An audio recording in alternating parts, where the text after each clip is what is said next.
Welcome. In this video, I'll show you how to run Crosshair X as administrator. Okay, so first up, go ahead and open up your Steam or Epic Games. Now, you're going to find Crosshair X. Make sure that it's stopped for now. Okay, click on confirm, wait for it. Now, go ahead and right click on Crosshair X, click on properties. Now, go ahead and go to install files, browse. Okay. Now here we have Crosshair X. Click on it. Now right click on properties. And if you want it constantly to run as administrator, just click on compatibility right here. Now click on run this program as an administrator. Hit on apply, hit on OK.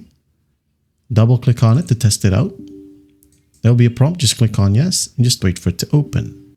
And here we have it. Now another way to run this one as an administrator. So I'm just going to go ahead and tick this one. To do it properly, go ahead over to your Steam library, right click on it, click on properties, under general, select launch option. We have a drop down. Click on it and just make sure that you click on ask when starting the game or app. Close this one, click on launch. Now go ahead and choose launch in safe mode with hardware acceleration disabled. Okay. Now you need to click on play and it will open up normally. That is it. That is how you run Crosshair X as an administrator. Well, I hope this video helps and I'll see you in the next one.